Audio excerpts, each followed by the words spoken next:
Now, today in the shop, I wanted to take advantage of something that was very unpredictable. This morning, it was about 35 degrees, and they said it's going to go over 40. Well, a lot of times when they say that, it goes to 36, and you never really know.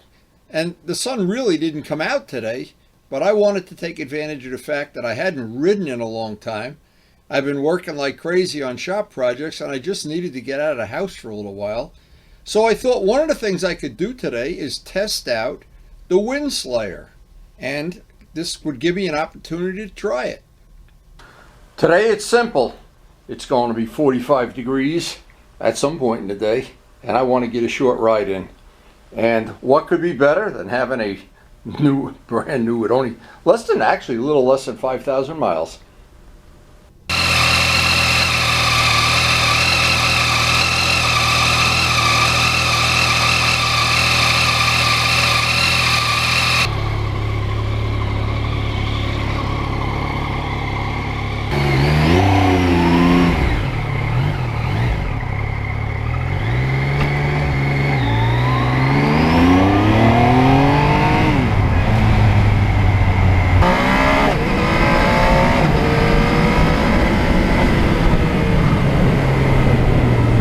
And we know the naked bikes like the MT-09 make the worst wind noise, so this gave me a chance. This is the real GoPro Windslayer, not the cheap one.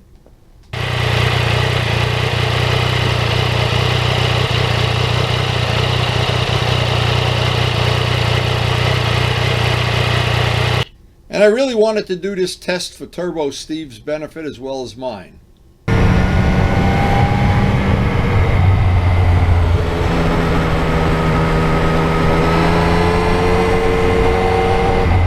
And we have been sharing information about the Windslayer, and this is the real GoPro Windslayer.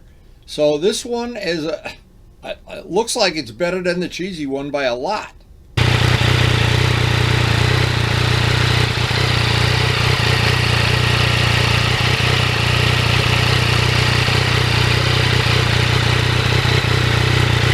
And I'm looking forward to getting some feedback from Turbo Steve when he sees this footage.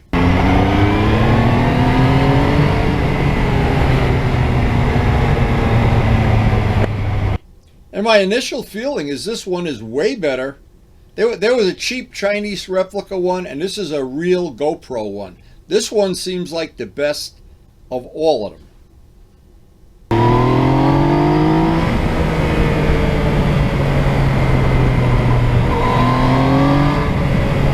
And I got to thank Turbo Steve for all the information he's shared over the years, as well as this.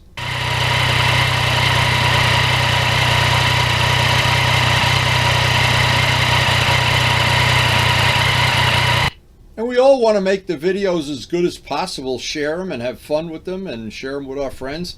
This was a big thing today, getting this out of the way.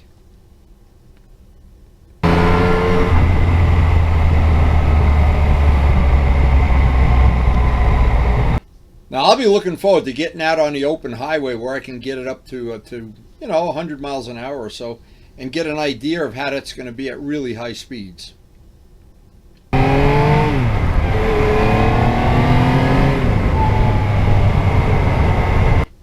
But today, even up to 75 or 80 on the back road, this seemed like it was really an improvement. And I mean a real improvement, something I could notice while I was editing the video.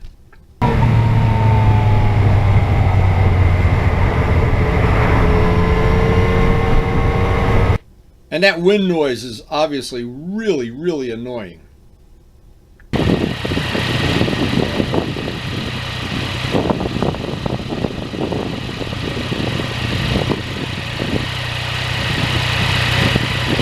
Now you can hear the wind noise on that previous scene in the Canon, but you don't hear it with the GoPro.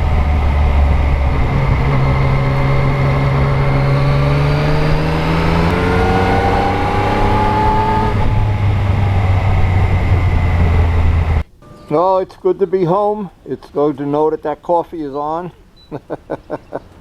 Oh man, it felt warmer when I left. It got colder.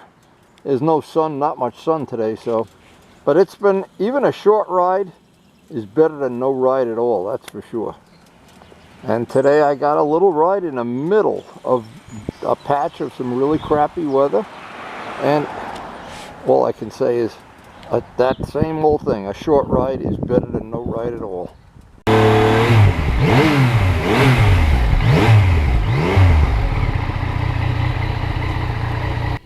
So thank you again, Turbo Steve. That looks like that's a nice upgrade. Well, again, it is so good to be home. Oh, God. It never seems as cold in the beginning of the ride as at the end. Now that I'm finally home and have had a couple of cups of coffee after this freezing cold ride, and I thought I'd share a couple of pictures. This is the picture of the day Luciano and I picked up the MT-09. Now, the MT-09, and of course I shoot pictures of it on every time I ride it, all 4 seasons, including today. The whole idea of this bike, I really didn't expect to get this bike, but when I had to replace the fuel pump on the FZR, Karen suggested, and I repeat this story over and over again, she said, why don't you just go for your birthday and go buy a new bike? And since I hadn't bought a bike in 11 years, and I try to add a bike to my collection every 10 years, so it kind of fit in. But we really didn't start out to buy this bike. And I had always wanted one, even since when they first came out, but I had never really gotten to ride one. Well, this bike, when I bought it, and everybody I've ever told this to, you can believe me when I tell you, this is by far the most fun bike I have ever ridden. By far. Not by a little bit. And I have an R1, and I have a lot of restored bikes. And I have ridden a lot of bikes in my life, including a lot of Luciano's collection and other people. Goes without saying. But this bike, some people like the way it looks. Some people hate the way it looks. I don't even care the way it looks. When I get on a bike and get the handlebars in my hand, I can't see the bike. But I know how it feels. And to me, how it feels is it makes me want to ride it more. I've always said, the saying I've come up with is I love my RD 400 because it's so light and nimble and peppy. Peppy is the right word. Now this bike feels as light as an RD with 3 engines. And these are some of the parts I did, the little upgrades. Thank you, Vlad, for the carbon. I made the little pieces for up by the nose. And we put the carbon fiber fender. These pictures obviously are in a file. They're not in any sequence. But the whole thing is, and I try to convey this over to other people, there is something very special about this bike. I don't know how to describe it exactly. It is just a bike that you have to get on it. You have to go for a 100-mile ride. And when you get off it, you got to look for your checkbook and go buy one. That's the only thing I can say. And there's just no way you can put that into words. I just don't know. And I've ridden a lot of motorcycles. I've made a lot of upgrades, including this is the Graves, the tail tidy. Nobody and they leave out the part on the video, the official video, the part you have to modify. Conveniently, they leave it out. It's all beside the point. The point is, if you love riding motorcycles like I do, and you have that passion for motorcycles, this MT-09 shocked me, surprised me. It exceeded every expectation I had for how good the bike would be. And I plan on the upcoming summer. Now, I got 5,000 miles on it, almost 5,000 miles, in the 3 months I had it at the end of the summer. And polished up the exhaust, did a couple other mods, went on some really enjoyable rides. The bike, I can tell you, I will never sell this MT-09. I don't care if they come out with a newer one with 3 engines. This is a keeper bike. So I hope you enjoyed the video. And of course, the biggest thing, guys, thank you so much for watching. And thank you to the healthcare workers that make it all possible that we can go out riding and working on these bikes that we all know and love.